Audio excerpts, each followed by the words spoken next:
Ողջույն։ Հայաստանի Հանրապետության նորընտիր խորհրդարանը սկսում է իր աշխատանքը օգոստոսի 2-ից Հայաստան եւ Ռուսաստանի միջև տնտեսական քաղաքական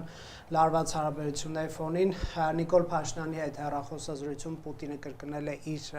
պահանջը նախկին հարաքվե անցկացնել ԵՄ կամ ԵՏՄ-ի միջև Փաշինյանը ըստ էության մերժել է առաջարկելով Ռուսաստանի նախագահային քայլեր ձեռնարկել Հայաստանի դեմ տնտեսական սահմանափակումները վերացնելու ուղղությամբ զուգահեռաբար ընդդիմադիր ուժերը գնում են խորհրդարան Սամվել Կարապետյանը, Ռոբերտ Քոչարյանի գլխավորած ուժեղ Հայաստանը եւ Հայաստանը պնդում են մանդատ վերցնել ոչ թե իշխանափոխության ծրագրի ավարտն է, այլ սկիզբը ըստ նրանց փողոցային պայքարը կզուգորդվի մանդատներ ունենալու ազգային ժողովում ընդդիմադիր աշխատանքի հետ Հայաստանի իշխող քաղաքացիական պայմանագիրը թեև 2021-ի համեմատ 40,000 շուրջ 40,000 ավել ձայն ստացավ, սակայն մի քանի տոկոս քիչ է հավաքել ի վերջո պահպանելով 3/5 մեծամասնությունը, ինչ է պետք սպասել Հայաստանի 9-րդ գումարման խորհրդարանից ընդդիմությանը կհաջողվի կենտրոնանալ օրենսդրական նախաձեռնությունների շուրջ, թե շեշտադրումը կլինի սուր ընդդիմադիր պայքարը փողոցում, բացառել օրինակ այս խորհրդարանի պարագայում նոր վարչապետի ընտրություն, արտահերթ ընտրություններ, ընդհանրապես ինչի մասն են առաջիկա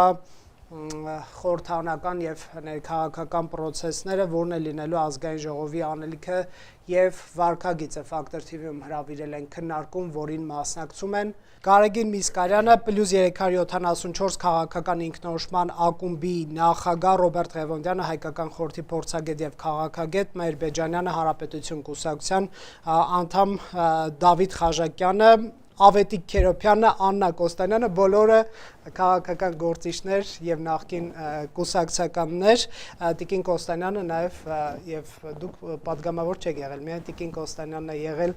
պատգամավոր, սկսենք ձեզնից այդ դեպքում, ինչ եք սպասում այս խորհրդարանից, նախաբանը պարզ էր եւ կա արտաքին քաղաքական լարված համատեքստ Ռուսաստանի հետ տնտեսական հարաբերություններ, նաեւ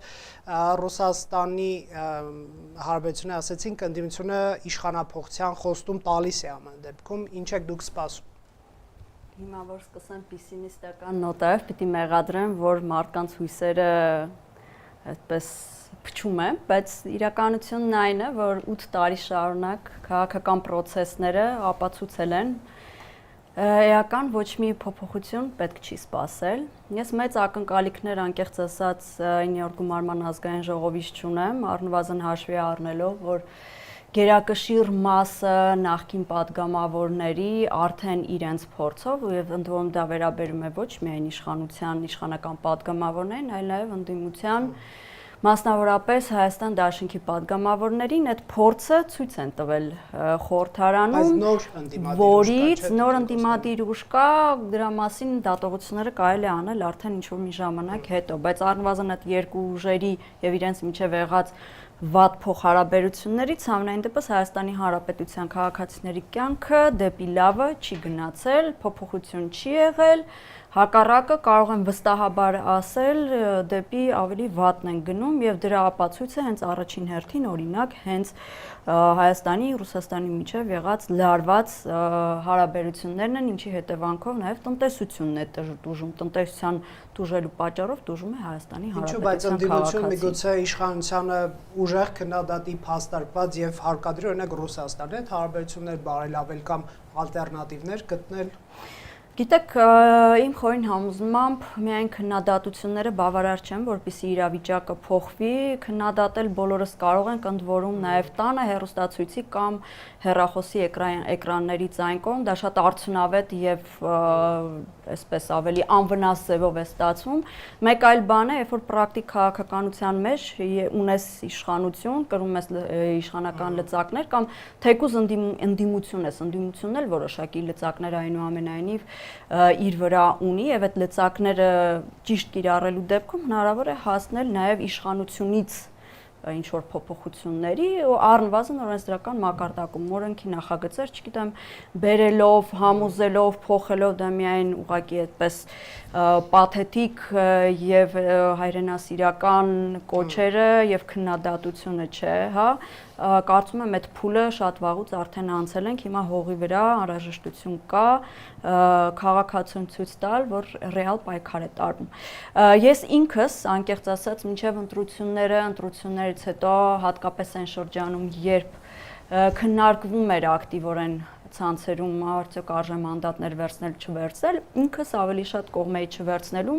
քանզի համարում եմ այս խորհրդարանը ամբողջությամբ ընտրական process-ը, հետընտրական process-ներն էլ ոչ լեգիտիմ։ Սակայն եւ իշխանություն եւ ընդդիմություն եթե իշխանությունը մի շարք խախտումներ, այսպես մի քիչ փորձեմ կոռեկտ ձևակերպում տալ, խախտումներ թույլ տալով, առնվազն նաև ընդդիմադիր քվեներ գողանալով կարողացավ հասնել նրան, որ մեկ ընդդիմադիր ուժի դուրս թողեց, կապ չունի չեն քննարկում, հա, այդ ընդդիմադիր ուժը ով է, ինչ է արել, ինչպես եւ այլն, քննարկվում է այն գործիքակազմը, որի միջոցով դա արվեց եւ ընդդիմության այդ մի ուժին դուրս թողնվեց պարլամենտից, ինչը նշանակում է մոտավորապես 50-ից 60 հազար քաղաքացու ներկայացվածություն այս պարլամենտը չունի։ Չենք կարող լեգիտիմությունը վիճարկել, կարծում եմ կարող ենք։ Սակայն բնականաբար ինքս չեմ հանդիսանում որևէ քաղաքական ուժի ներկայացուցիչ, ինքս չունեմ այդ մանդատը եւ չեմ կարող ասել իրենք լավ են արել թե վատ են արել, ժամանակը ցույց կտա, ես կարծում եմ պետք է շարունակեն չբացառել նաեւ փողոցային պայքարի հնարավորությունը։ Շնորհակալ եմ։ Դուք պարտվեցիք, պարոն Բեջանյան, չանցակ խորհրդարան, Հանրապետություն կուսակցությունը եւ այսպես նախանձով եք նաեւ անցած ուժերին եւ Տիկին Կոստանյանը օրինակ իշխանափոխության սցենարը չի բացառում, ավելի շուտ ոնց հասկանում ենք որպես նաեւ ընդդիմադիր հայացքներ ունեցող պատվիրակում է այդպիսի պահանջ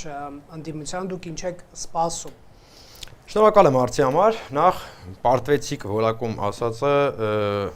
քննարկման առարկա է։ Չէ, քննարկման առարկա չենք հաղթել, Հանրապետություն կուսակցությունը գոնե իր առաջ նպատակը դրա առաջին հերթին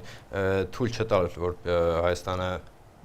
վերածի որևիցե այլ պետությունից կախված պետության, մասնավորապես ՌԴ-ից, երկրորդը բնականաբար մենք ուզում ենք հասնել ավելի մեծ լծակի, որ կարողանանք դա ավելի ամրապնդել։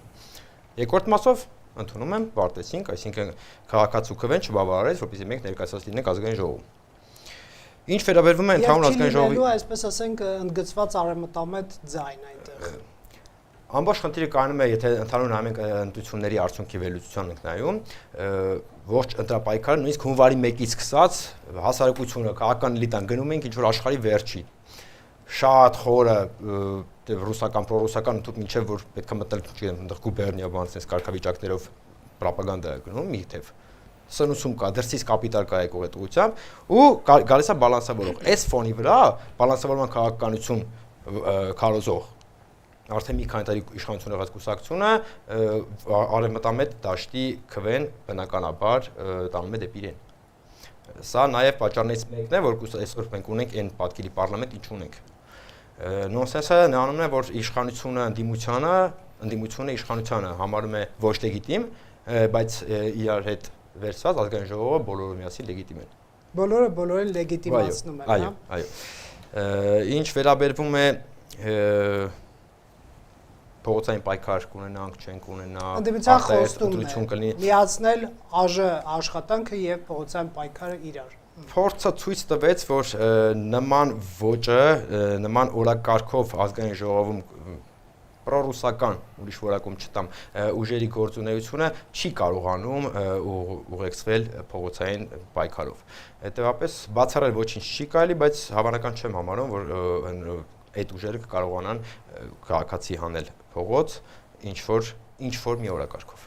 Շնորհակալ եմ։ Պարոն Քերոբյան, դուք եւս որպես ընդդիմադիր, այսպես տրամադրվածությամբ գործիչ, ինչ եք պատվիրակել ընդդիմությանը եւ ինչ եք սպասում իշխանությունից։ Օրինակ կա այսպես համատեղ աշխատանքի ռեսուրս, տարածք։ ՔՊ-ն կարող է ընդդիմության որոշ նախագծեր, օրինակ, որոնք շատ այսպես պետականամետ են, ընդունել, այսինքն դուք ինչ եք ակնկալում, օրենսդրական լուրջ աշխատանք, թե մի քիչ ընդդիմությունից ավելի կտրուկ քայլեր, impeachment եւ այլն եւ այլն։ Նախ ես կուզեի գործընկերոջս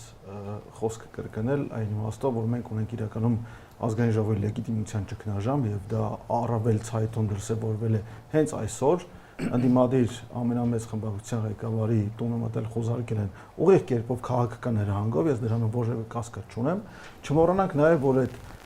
տարբեր ուժերին ներկայացուցիչներին շատ հաճախ կեղծ մեղադրանքներով բանտարկել, ձերբակալել, մենք ունենք այսօր 100-ից ավելի քաղ բանտարկյալ, հենց ընտրությունների հետ կապված գործընթացներով այդ մարդիկ ընկել են բանտարկվել են ոչ միայն իրանք, խոշտանգում են իրենց ընտանիքի անդամները, այդ թվում անչափահասները, որոնք զրկված են ծնողների հետ տեսակցության իրավունքից, ընդդիմադիր լրատվամիջոցներ են արգելափակվել, արգելվել նրանց գործունեությունը փաստացի կամ խոչընդոտներ են ստեղծվել։ Մյուս կողմից մենք ունենք բացահայտ խախտումներ եւ հանցագործություններ իշխող ուժի կողմից, օրինակ ասենք բարեգործության արգելքի խախտումը,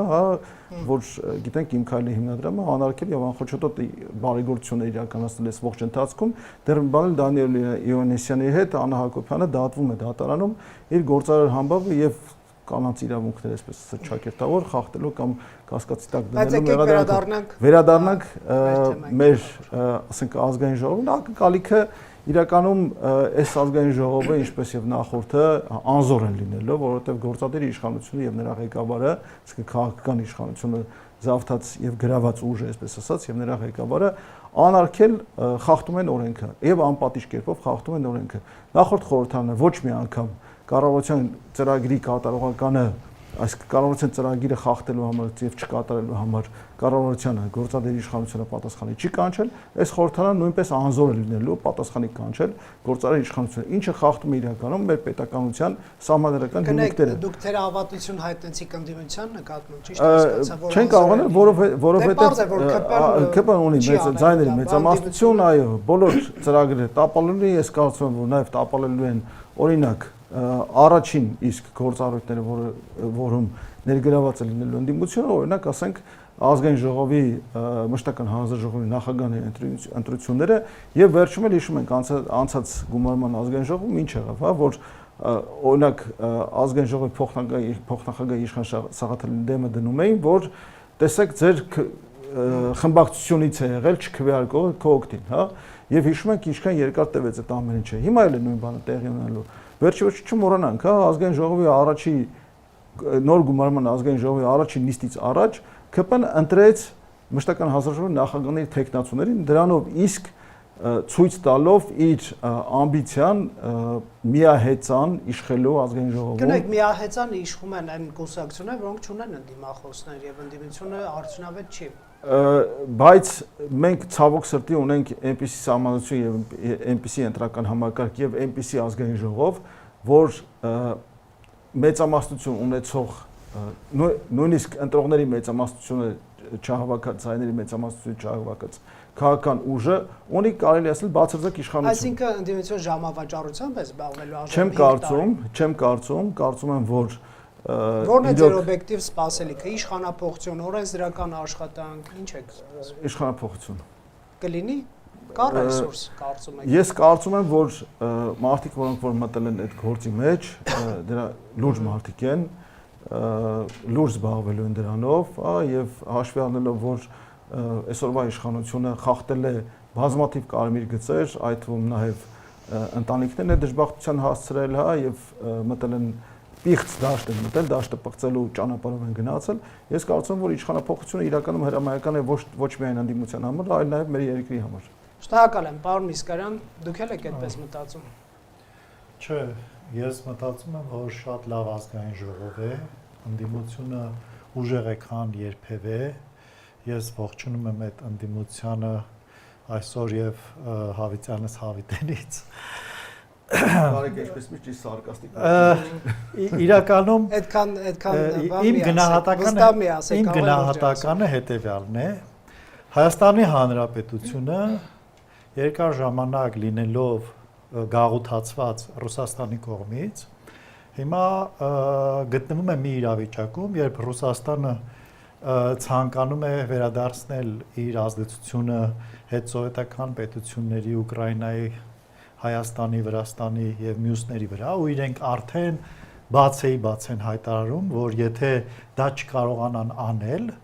ապա Ռուսաստանի վերջի սկիզբն է դա, այսինքն կփլուզվի Ռուսաստանը,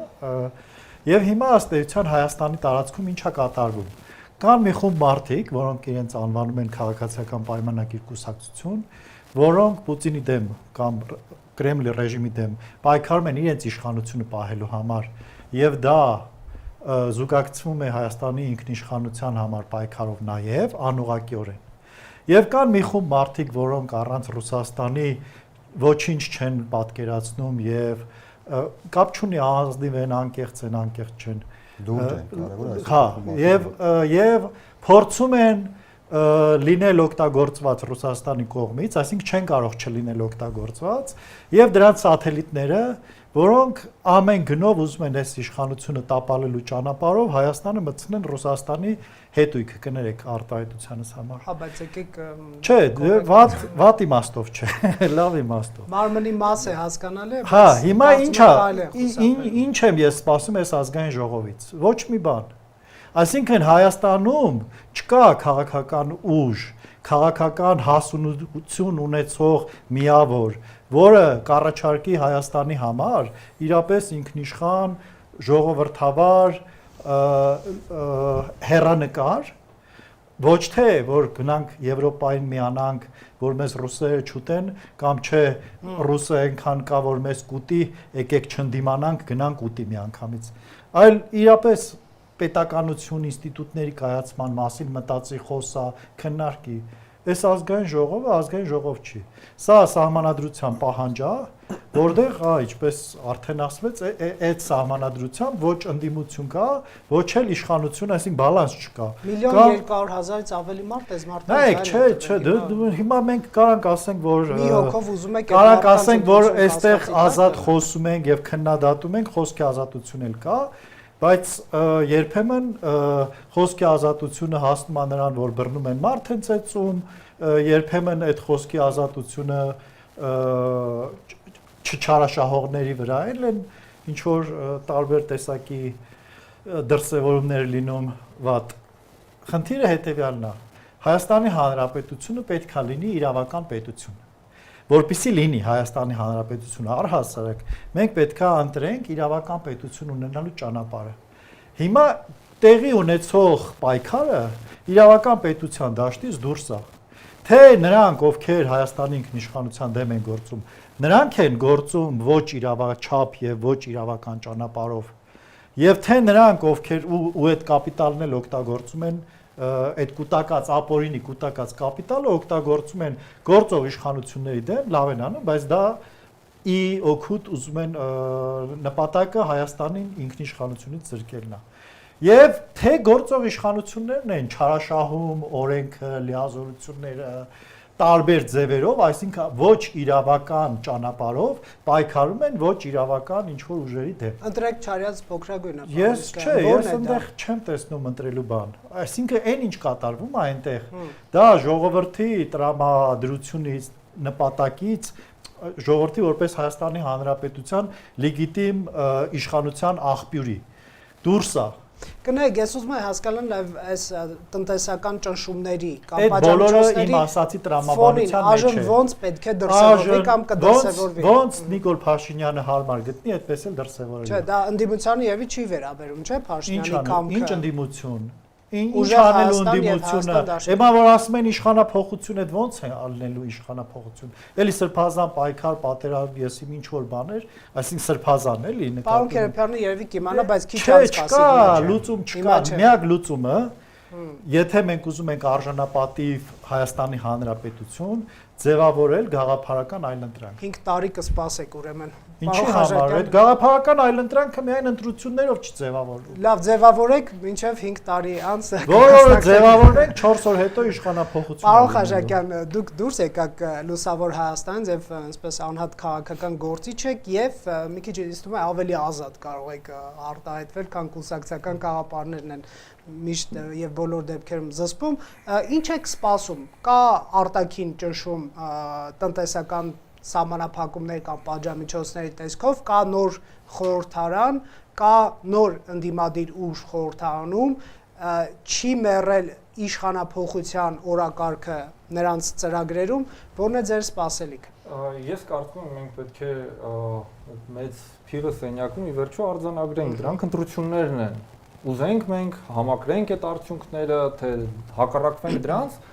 կա իշխանություն իր 49%-ով, իր բոլոր ընտրախախտումներով եւ կա երկու ընդդիմադիր ուժ, որոնցից մեկը նախորդ խորհրդարանից է գալիս, մյուսը նոր ձևավորվող ուժ է։ Այս իմաստով, եթե համանadrության տրամաբանությամբ նայենք, իշխանափոխությունը արդեն տեղի չի ունեցել։ Մեր համանadrության տրամաբանությունը այն է, որ իշխանությունը փոխվում է 5 տարին մեկ, կարող են լինել արտահերթ process-ներ, բայց մենք հիմա չենք զբաղվում, հա, սուրճի բաժակ նայելով, ենթադրենք հավանականությունը շատ է, թե քիչ է։ Պարզ է, որ շատ գործոններ կան դրա հետ կապված, որովհետև 17 թվականին էլ երբ հանրապետական խորհրդարանը ձևավորվեց, 18 թվականի հեղափոխությունը այսպես կանխատեսելի չէր։ Բայց ինչ կար այդ ընթացքում, որ նաև իշխանությունը չէր նկատում, կար ընդդիմության կողմից տարվող աշխատանք առայն, որ մենք կարող ենք ներկայացնել այլընտրանք։ A մենք կարող ենք իրականացնել իշխանափոխություն, B կարող ենք ներկայացնել ավելի լավ այլընտրանք։ Հիմա ընդդիմությունը չի կարողացել իշխանափոխություն իրականացնել, նախ որովհետև չի կարողացել կոնսոլիդացիա ապահովել, բայց արժևում ունի տարիների աշխատանք։ Այդ աշխատանքը պետք է միտված լինի նրան, որ ընդդիմությունը ցույց տա, որ ինքը ավելի լավն է ծրագրային առումով, մարդկային որակների առումով, բոլոր այլ իմաստներով, քան իշխանությունը, որպեսզի ստանա քաղաքացիների համակրությունը։ Այսինքն միակ տարբերակը դա է, այսպես գլխապատառ փողոց նետվելու օրակարգը սխալ է։ Փողոց նետվելու Եթե նույնիսկ տրիգերները շուտ ի հայտ գան։ Փողոց նետվելու նախ մեր տրամաբանությունը քաղաքական Հայաստանում հետեւյալն է, պետք է լինի առաջնորդ փողոց հրավիրող։ Հիմա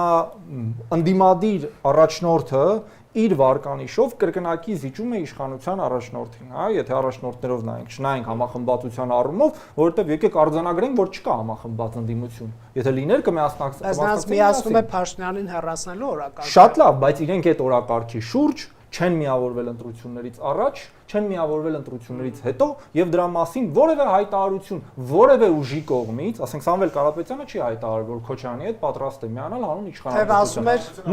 Նույնը Քոչարյանը կոնսոլիդացիայի մասին Չէ, բայց կոնկրետ քայլեր չարվեցին, պարոն Գներեք, նախ ես նման հայտարարություն չեմ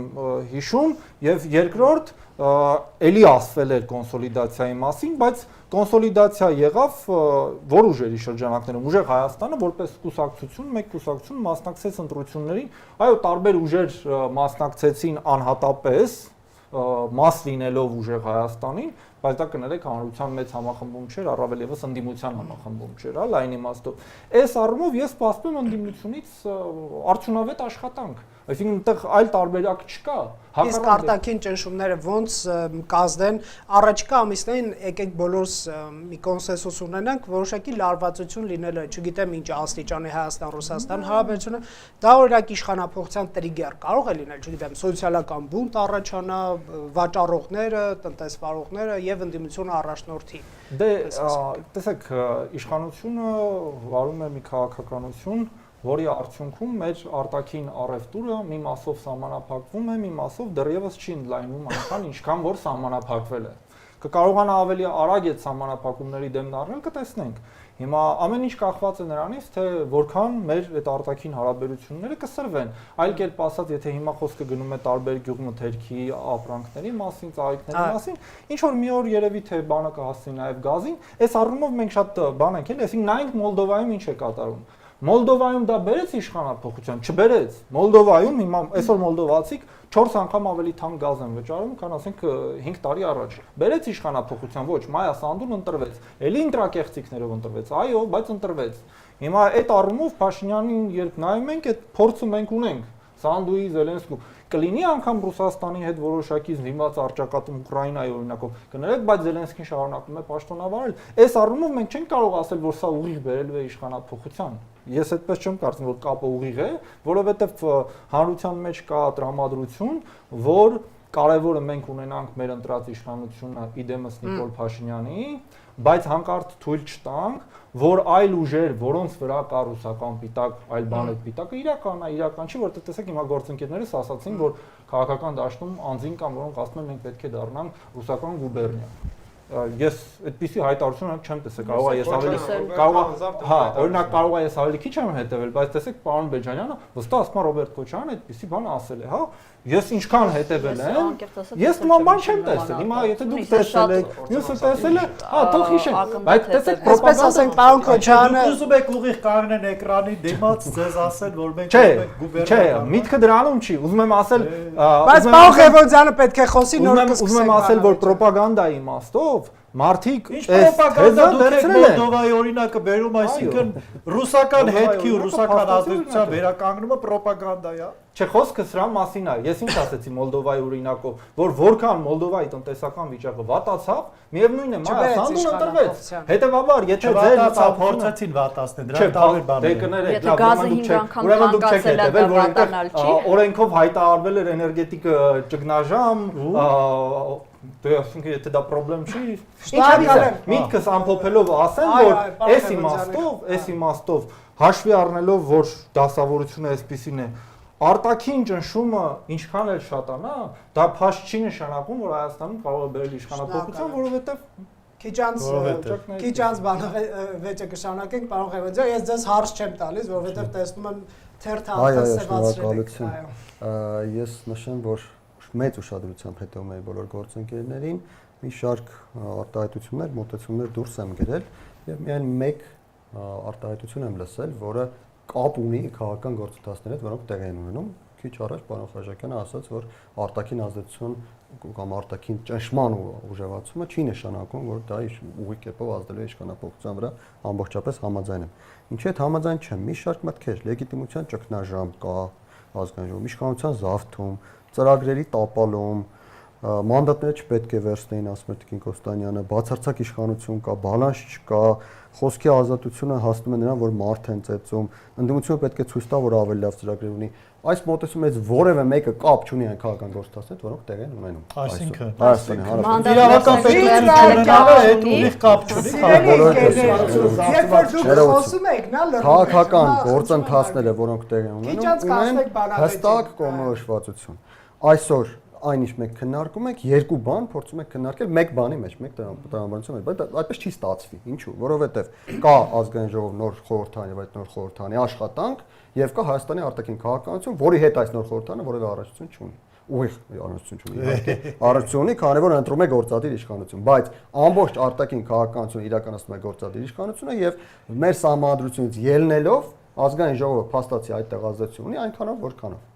իրականում արտաքին քաղաքականությունը իրականացնում են Հայաստանում մի քանի մարդ, սկսած վարչապետից, արտաքին գործերի նախարարից մինչև մի քանի ներկայացուցիչ, որոնցից որևէ մեկը, չէ, խոսք որևէ կերպ դիմությունը, եթե նկատի ունեք ինստիտուցիոնալ ընդդիմությունը ազգային ժողովում, նա որևէ կերպ Հայաստանի արտաքին քաղաքականության վրա ազդել այսօր չի կարող։ Իշխանության քայլերը խանգարել, չի կարող խնդրել, որպեսզի, այո, խնդրել կարող է, բայց ազդել չի կարող։ Եթե կարող է խնդրել, եթե կարող է, չգիտեմ, Սամվել Կարապետյանի կամ Ռոբերտ Քոչարյանի քաղաքական ուժերը կարող են խնդրել, որ Նիկոլ Փաշինյանը մնա ԵԱՏՄ-ում, եթե դու գտնում եք որ այդպես է, ես ասելու բան չունեմ, բայց ես գտնում եմ որ այդպեսի բան հնարավոր չէ։ Ազդեցություն ունենալ ազգային ժողովը Հայաստանի արտաքին քաղաքականության վրա այս սահմանադրության, այս օրենքների, այս մոտեցումների պայմաններում չի կարող, որովհետև գործադիր իշխանության լիազորությունները այս հարցում բազմակի անգամ ավելի են, քան ազգային ժողովինը, թե ազգային ժողովում կա արտաքին հարաբերությունների հանձնաժողով, եվրոպական ինտեգրման կնեք, բայց չեք կարող հերքել, որ ռուսական պատժամիջոցները ներքաղաքականության մեջ չեն օգտագործվել ընդդիմության կողմից, եւ իշխանությունը չի պաշտպանվել։ Ասացը կապ չունի ձեր տված հարցի հետ, հիմա ես կամ ձեր տված հարցին։ Տեսեք, Հայաստանի ազգային ժողովը իմ գնահատմամբ լինելու է այն ազգային ժողովի կրկնությունը, որը մենք տեսնենք նախորդ 5 տարիների ընթացքում։ Այնտեղ լինելու են շոուներ, լինելու են ներկայացումներ, գուցե նաև ծեծկրտուկներ, շատ լավ կլիներ, որ դա չլիներ, բայց ես կանխատեսում եմ, որ նորից կլինեն։ Այս ազգային ժողովում նորից քաղաքական օրակարգերը հետաքրքիր չեն լինելու։ Դուք ասեցիք, չէ՞ որ լինելու են ծեծկրտուկ, հնարավոր է։ Բայց դուք իմ ասածը նոր հերքում եք։ Մի րոպե։ Հիմա ես կգամ դրան, պարոն Միսկյան։ Տեսեք, խնդիրը հետեւյալն է, բոլոր գործընկերներին կխնդրեմ, ասեք, ես ճիշտ եմ, թե սխալ եմ։ Ազգային ժողովում իրական քաղաքական օրակարգեր են ավելի մեծ տարածում եւ ավելի հետաքրքրություն հասարակության մեջ առաջացրել, թե այն, որ իրար ծեծում էին եւ դրանց կադրեր էին նկարում, գցում էին։ Բնականաբար այն ինչ, որ իրար ծեծում էին եւ կադրեր էին գցում։ Նույն բանը լինելու է հաջորդ 5 տարում, որովհետեւ որակական առումով չի փոխվել ազգային ժողովը։ Դուք ասում եք 5 տարի, այսինքն իշխանափոխություն չի լինելու։ Ես հիմա դրա մասին կասեմ։ Ինչ վերաբերում է արտաքին քաղաքականությանը, կհիշեմ ձեր հարցը։ Ինչ վերաբերում է արտաքին քաղաքականությանը, այստեղ գործադիր իշխանությունը, որը փաստացի կրկնելու է նախորդ գործադիր իշխանությունը, Փաշինյանը բնականաբար վարչապետ է լինելու եւ կառուցելու էր կաբինետը, հավանաբար շատերը նույնը կմնան։ Այո, նույնն է լինելու։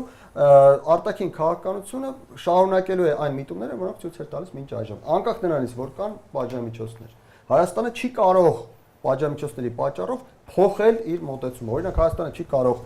չցանկանալ հետ վերադարձնել կոնցեսիոն կառավարումը հարավկովկասյան։ Օրինակ Նարեկ Կարապետյանը այսօր իշխանության մեղադրում էր Ռուսաստանի հետ հարաբերությունները սրելու մեջ։ Այսօր չի մեղադրում, սխալ չի։ թող մեղադրեն, գալով ձեր հարցին։ Իշխանության քաղաքական։ Ձեր այս հարցը կապելով ձեր նախորդ հարցի հետ։ Շատ բանում կարող են մեղադրել, շատ բան կարող են սկսել, լուրջ են, անլուրջ են, հարգելիներ, գոյություն ունեն քաղաքական գործընթացներ։ Այդ քաղաքական գործընթացներում շատ մեծ ազդեցություն ունի արտաքին գործոնը։ Այսօրվա աշխարհաքաղաքական իրադարձությունը այնպեսին է, որ Հայաստանի Հանրապետության քաղաքական գործընթացները պիտի դեռևս քանի դեռ աշխարհի վիճակում պիտի մնան նույնը։ Իշխանափոխություն կարող լինել մեկ դեպքում, եթե աշխարհում հաստատվի որևէ աշխարհաքաղաքական հավասարակշռություն, որը այսօր չկա։ Բայց դրա հաստատվելու հեռանկարներն էլ ես չեմ տեսնում մոտակա 1-2 տարիներին։ Որովհետև Հայաստանում իշխանությունը որոշակի կոնֆիգուրացիա ունի, եւ այդ կոնֆիգուրացիան համապատասխանում է աշխարհաքաղաքական որևէ խաղացումների շահերին։ Հայաստանում իշխանությունը ժողովրդից չի ծնված, այլ դրսի լեգիտիմությամբ։ Հայաստանում իշխանությունը ծնված է ժողովրդից, բայց այդ ժողովրդից ծնված իշխանությունը իրականացնում է քայլեր, որոնք ձեռնտու են աշխարհաքաղաքական կենտրոնների մի մասին, եւ Հայաստանի ժողովուրդը համաձայն է։ Հիմա եթե ԱՄՆ-ին ինչ-որ բան ձեռնտու չլինի Փաշինյանի վարած քաղաքականությամբ, դա ժողովրդի կարծիքը պետք է փոխի։ Եթե ԱՄՆ-ին որևէ բան ձեռնտու, եկեք այդպես ուղղակի չնայենք, եթե ԱՄՆ-ին որևէ բան ձեռնտու չլինի, ԱՄՆ-ն Հայաստանի իշխանությունների աջակցության ձևը կփոխի կամ ընդհակառակը խնդիրներ կստեղծի, ժողովրդի տրամադրությունները կփոխվեն, հաջորդ ընտրությունները կտրվեն այլ արտաքին Արտաքին Ռուսաստանը չկա աշխարհում բռնեցինք չկա աշխարհում այդպիսի պետություն, որը լինի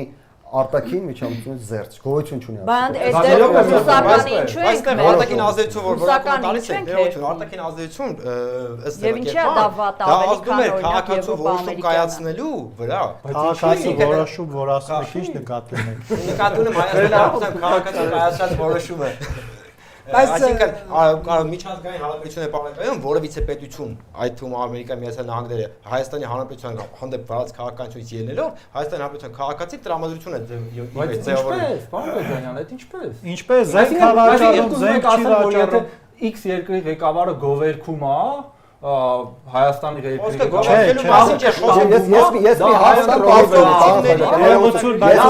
պարզ կլինի, Ուկրաինան պարզ օրինակ։ Դուք ինչ եք պարզ կարծում, եթե Ռուսաստանը 2022 թվականի սեպտեմբերին զորք ուղարկեր եւ Ադրբեջանին թույլ չտալ օկուպացնել մեր տարածքները, Հայաստանի ժողովրդի տրամադրությունը Ռուսաստանի նկատմամբ պաշտպան կլինի։ Ռուսաստանի նկատմամբ մենք քննարկում ենք Փաշինյանի նկատմամբ, իշխանության նկատմամբ։ Փաշինյանի մասին չեմ ասում։ Ես ասում եմ պետության նկատմամբ վերաբերվում նրա մասին էր, ասում եք, որ իշխանությունը, ասում եք, եթե արտաքին քաղաքականությունը գեոպոլիտիկ իրավիճակը փոխվի, այդ դեպքում կարող է փոխվել նաև Հայաստանի իշխանությունը։ Հիմա ես ինչքան գիտեմ Հայաստանում իշխանությունը պատկանում է ժողովրդին, վերջին մի 8 տարում դա շատ է։ Ժողովուրդը ինչպես է իրացնում իշխանությունը։ Ընտրությունների միջոցով։ Տիկին Կոստանյանը։ Եւ հիմա ինչի պետք է Ռուսաստանի կամ ԱՄՆ-ի վարած քաղաքականությունը ազդի հայ ընտրողի վրա, բայց այդ հարց չի էլի, դա հարց չի էլի։ Ինչ է նշանակում ինչու պետք է ազդի։ Պիտի ազդի։ Ինչի պետք է ազդի։ Այսինքն չպետք է ազդի։ Ես չգիտեմ հարցնում եմ։ Չէ, հաղորդումից հետո։ Լավ, Տիկին Կոստանյանի հերթն է, սկսենք։ Նախ ուզում եմ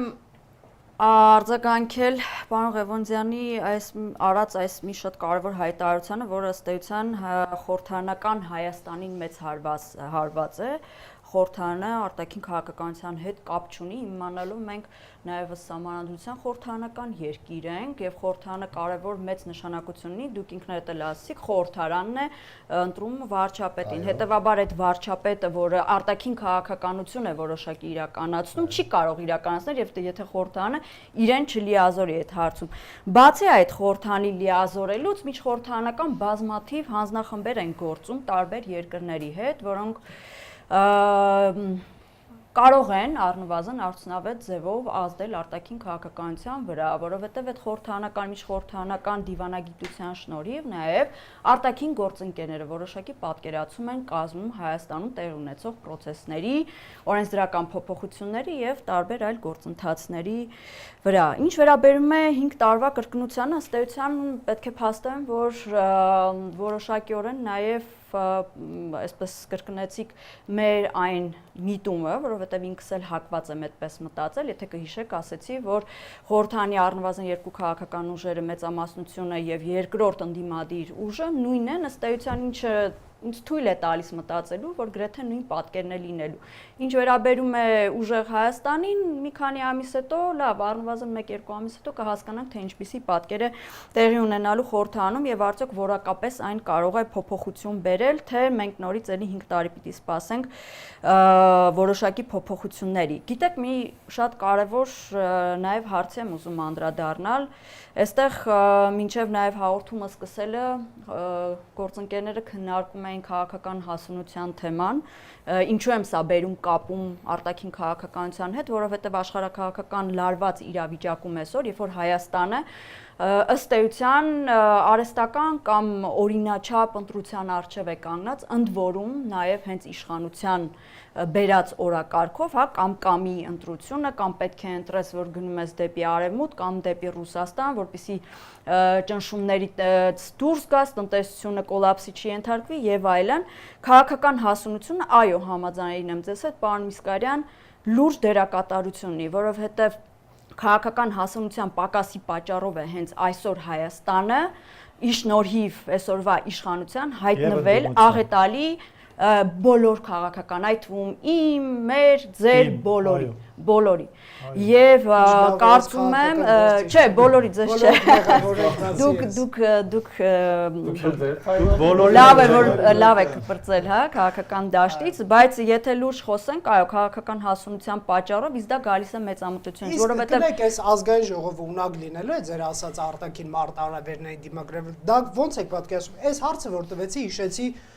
պատերազմի օրը, երբ որ Փաշինյանը գնաց խորհրդարան եւ ասաց կամ գրավում ենք Բաքվում կամ հանձնվում ենք։ Դա այդ հենց քաղաքական հասունության պակասն էր։ Այդպիսի արտահայտությունները թույլ, այդպիսի հայտարարությունները նման պատերազմական իրավիճակում թույլ տալի է ցանկացած։ Հիմա Հայաստանում, այո, մեր մարտահրավերները, ասեմ ավելին 44-օրյա պատերազմից շատ ավելի տասնապատիկ, եթե ոչ 100-ապատիկ անգամ ավելի են դարձել, որովհետեւ այստեղ այն որ ասում են հերիք է կռակ, բայց հիմա իրավիճակը այդպիսին է։ Հայաստանի գոյութենական խնդիր է քննարկվում։ Արդյոք Հայաստանը շարունակելու է լինել աշխարհի այս քարտեզի վրա, թե ոչ։ Ով կարող է այդ հարցը վիճարկել, ոչ ոք։ Ամենօրյա ռեժիմով Ադրբեջանը, Արևմտյան Ադրբեջան թեզն է տարածում, ինտենսիվ աշխատում, ընդ որում նույնիսկ այդ հարցը ընդ որում այդ մակ չի հասել, չէ, ես սպասում եմ, որ պիտի հակադարձեք, կա նման բան, ի տարբեր, չգիտեմ, ինչ աղբյուրներից եք օգտվում, ամեն դեպքում պետական ադրբեջանական աղբյուրներից եւ ադրբեջանագետներ տված ինֆորմացիա։ Եկեք ավարտի Տիկին Կոստանյանը ավարտեցիք, բայց որ դուք ասում եք Ադրբեջանը Ալիևը չէ։ Հենց Ալիևը։ Կարճ, բայց այդ ներողություն այդ գոնգոները պետության կողմից ստեղծված ինչի համար են, հենց դրա համար են։ Կարճ պարոն Ղևոնդյան, հետո շատ կարճ ռեպլիկ ձեր նշած մեկ այլ մտքի վերաբերյալ կամ ընտրության վերաբերյալ, դուք նշեցիք, որ այս իշխանության ընդդիմության եւ այլնի, դրա վերաբերյալ ընդհանրապես 1 թե 2 օր առաջ Փաշինյանը ուղիղ կերպով ասաց, որ Ռուսաստանը պահանջում է կամ էքսկլյուզիվ հարաբերություններ կամ հարաբերություններ չեն լինի։ Կամկամը սա է,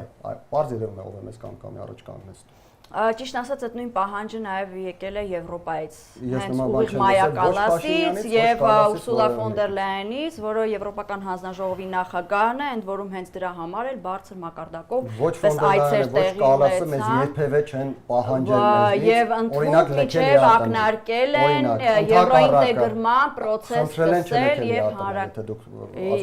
Չէ, որովհետեւ դուք ինձ նոր մեղադրեցիք ապատեղեկատվություն տարածելու մեջ, հենց հիմա ապատեղեկատվությունը դուք եք տարածում։ Բայց դրա որ մասն ապատեղեկատվություն, եթե այսօր Ռուսաստանի Դաշնությունը փաստացի ինքը դեն սանկցիաներ որակում է, սանկցիաներ կիրառում տնտեսական Հայաստանի հանրության վրա կամից է խոսում։ Մինչդեռ զուգահեռ արևմտյան ուժերը այսօր Հայաստանի աջակցում են, ծրագրեր են առաջացում, պայմանագրեր են հետներ ստորագրում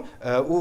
ինչ ֆորմի նախապայմանի մասին կարող է խոսել։ Սրանք ո՞նց կարելի է համեմատել զուգահեռ տանել։ Գիտեք, շատ ներողություն այդ Ռուսաստանի շահերի պաշտպանը չեմ այստեղ, ես կարող եմ եւ միշտ հանդես եմ եկել եւ կգամ Հայաստանի Հանրապետության շահերից,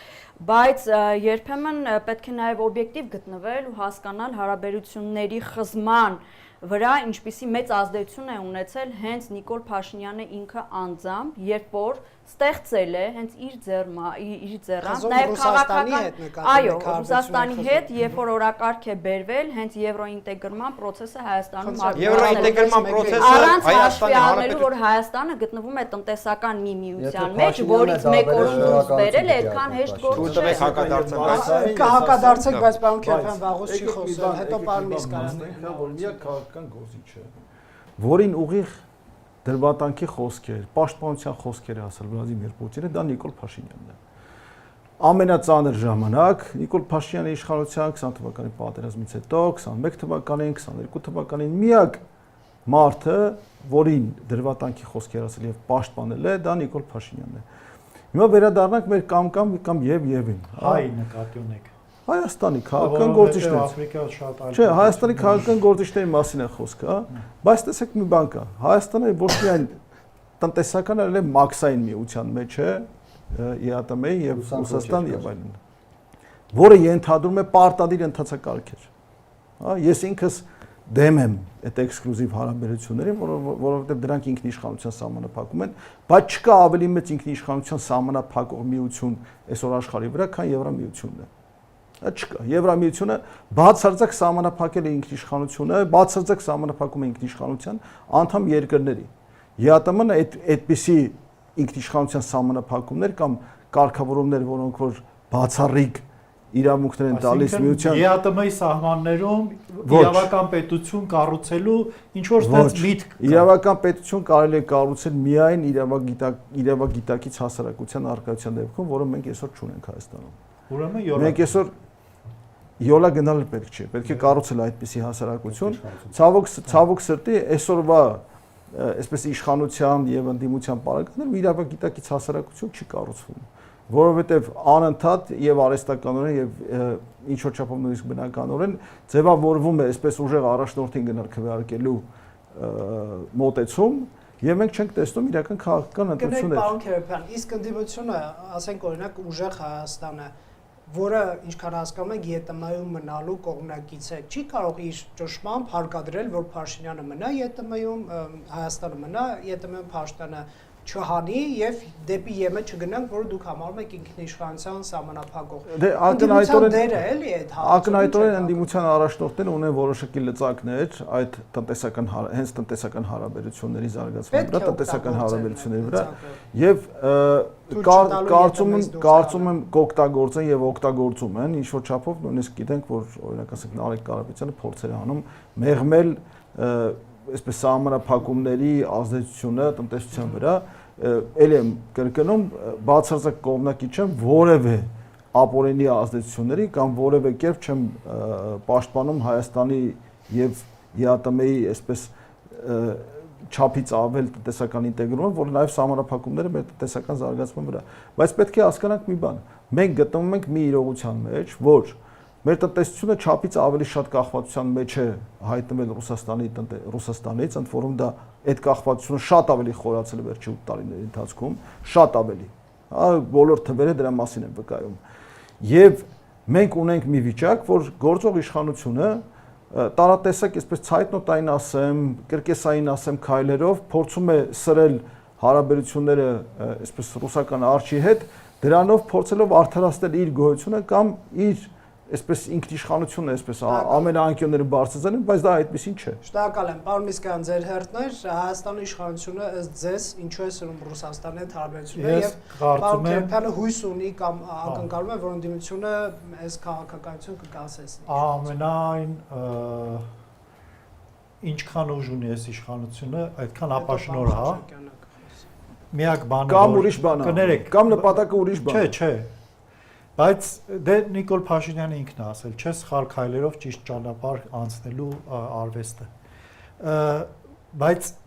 միակ բանը, որ իրանց մոտ լավ է ստացվում, դա թեկուզ իրենց իշխանությունը պահելու համար, բայց Ռուսաստանից առանձնանալու, անկախանալու աստիճանական քայլերն են, որ ես ողջունում եմ, ծափահարում եմ, եւ այդ որ սին դա անկախացումը թե սրելը դա ինքնիշխանության ավելացում է։ Սրելը առանց սրելու չի լինելու։ Ռուսաստանի հետ չկա, որ մենք չսրենք, իրենք սրած են, միշտ սրած են եղել եւ այդտեղ չկա էլ սրելու տեղ, արդեն սրած է։ Այստեղ կամ մենք կարողանում ենք մեր ինքնիշխանությունը վերականգնել, կամ մենք դառնալու ենք շատ վատ վիճակի պետություն, ռեսուրս, ոնց որ միշտ եղել ենք։ Հիմա այդ որ Նիկոլ Փաշինյանին մեղադրելու համար մենք փորձում ենք պաշտպանենք Ռուսաստանը կամ վախացնենք կամ արդարացնենք Ռուսաստանը, դա պետական մտածողություն ունեցող գործիչներին հատուկ չի։ Այսինքն գոյություն ունի մի շատ པարզ երևույթ, կոչվում է սուբյեկտայնություն։ Դու կամ ընկալում ես քո պետությունը որպես սուբյեկտ եւ ձգտում ես դրան, այդ ընթացքում փորձում ես բալանս պահել, փորձում ես հակակշիռ ստեղծել, դա էլ հարց է։ Բայց կամ դու դրա ընկալողը չես, դրա կրողը չես։ Որ պահին, որ քաղաքական գործիչը կանգնում ասում է, որ մենք Ռուսաստանի հետ հարաբերություններ ենք վատացրել Նիկոլ Փաշինյանի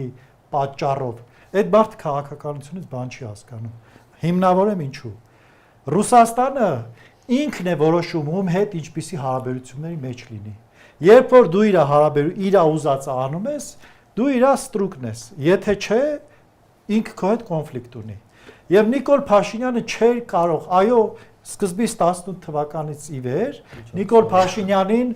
Կրեմլը օգտագործում էր Կովկասում իր ազդեցությունը վերականգնելու համար, այսինքն դարձնել խաղաղության նոխազ, պատերազմը փաթաթել վզին, Ադրբեջանին, Հայաստանին կպցնել իրան, Նիկոլ Փաշինյանն էլ ֆուկ անել։ Երբ որ Նիկոլ Փաշինյանը հասկացավ, որ իրեն ընդհանրապես օգտագործում են, ինքը որոշեց իր իշխանությունը պահելու համար հարաբերություններ ստեղծել Ադրբեջանի հետ, որտեղ Ադրբեջանին էին օգտագործում իրան ճնշելու համար, եւ Արևմուտքի հետ, որպեսզի կարողանա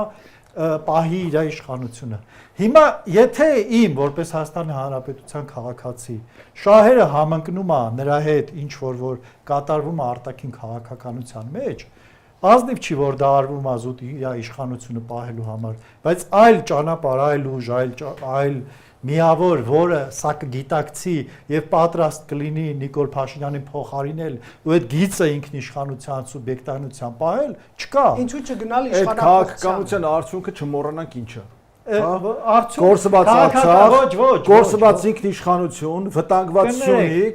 եւ Հայաստանի բացարձակ սուբյեկտայնության կորուստ օբյեկտ է Հայաստանը այսօր աշխարհական հարաբերությունների Հայաստանը միշտ է եղել օբյեկտ, եւ հիմա ավելի քան երբևէ ավելի պակաս չկա օբյեկտ է եղել եւ հիմա փորձ արվում սուբյեկտայնությունը քաղաքականության այդ քաղաքականության արդյունքը Հայաստանը միշտ օբյեկտ է եղել եւ Հայաստանին միշտ օգտագործել են, հիմա էլ են մարդիկ, ովքեր որ Ռուսաստանի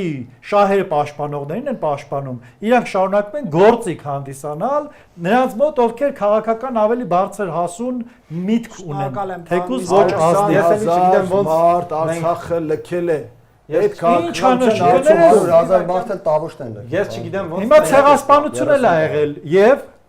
մենք ինչ պետություն ենք կառուցում։ Մեր ներքաղաքական խորհրդարանական այսպես ընտրություններից անցանք գլոբալ վերլուծությունների, բայց շարունակենք այդ գիծը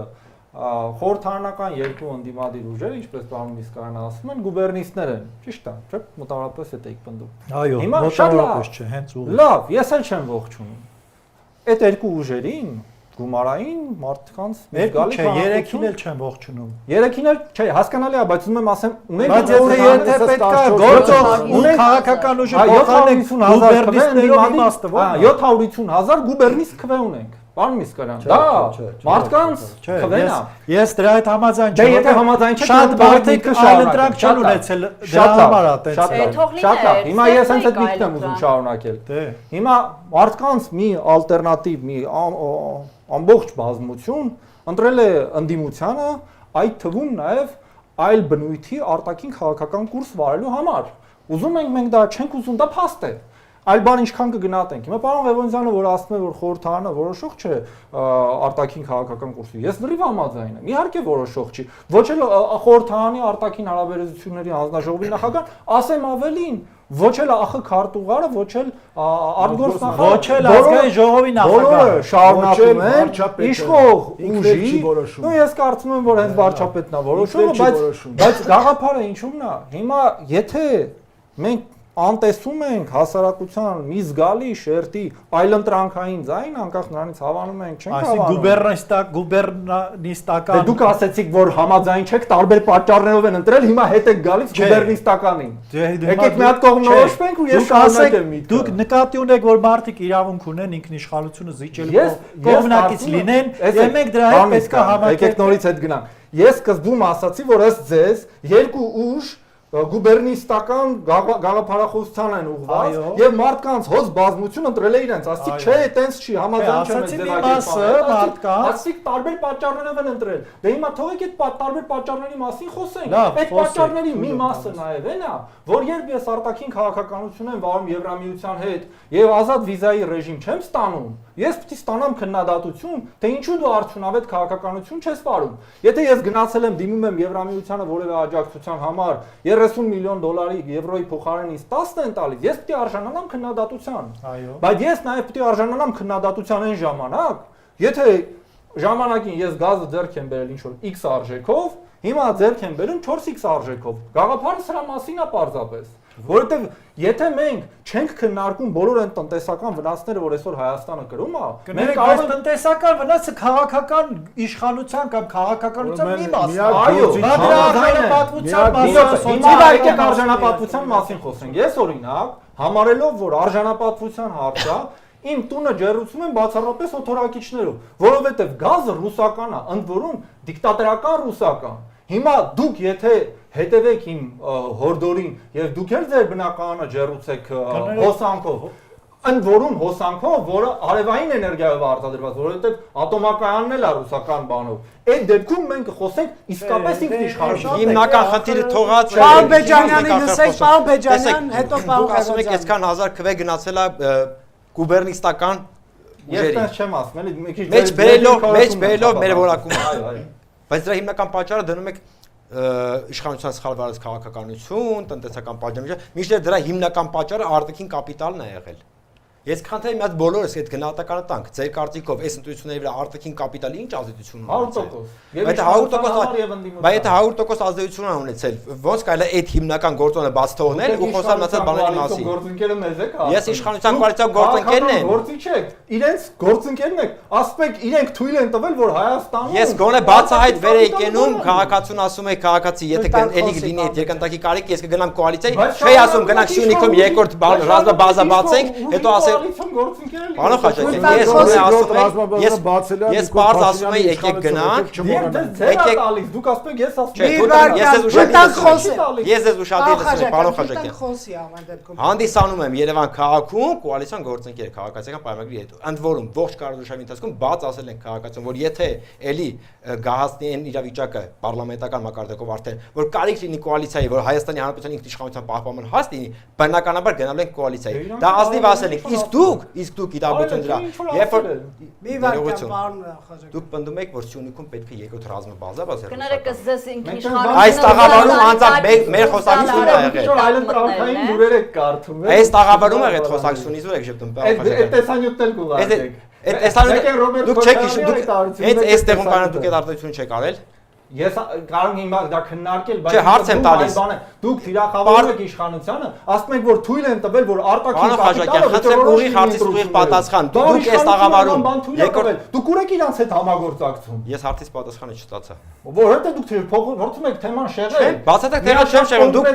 ուրեմն եթե մենք խոսում ենք 26 ազգային ժողովի ընտրություններից դուք բերում եք Երևան քաղաքի կոալիցիայից եք խոսում, դա շեղում չի։ Եթե ես խոսում եմ Սյունիքի ձեր ասած երկրորդ հրազամբազից, դա շեղում է։ Այո, որովհետեւ Բացարձակ, որովհետև այս ընտրությունները, որովհետև որ արտաքին Պարոն Խաչակյան, այս ընտրությունները լավ էլ եղել արտաքին քաղաքական ընտրություններ, մտածություն ունեցել է կապիտալի գործոն։ Եղել արտաքին եղել արտաքին կապիտալի գործոն։ Համագործակցում եք այն իշխանության հետ, որ այդ գործոնը թույլ է։ Մենք չհամագործակցում ենք իշխանության հետ, որ այդ արտաքին կապիտալը ավելի մեծացում կարողանա ունենալ։ Որ դա չլներ։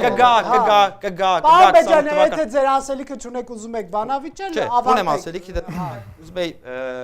արձագանքեի ազգային ժողովում ներկայացված ուժերի արտաքին քաղաքականության վրա ունեցած ազդեցության կամ հնարավոր կամ անհնարավորության մասը։ Ես կարող եմ փաստ բերել, որ նույնիսկ ազգային ժողովում ներկայացված չլինելով, հենց այսօր այդ օրակարգը որ կա, ընդդեմ եք թե Նիկոլ Փաշինյանը բերել, Եվրամիության անդամակցության Հայաստանի Հանրապետություն ընտրված անդամակցության process սկսելու մասին օրենքը,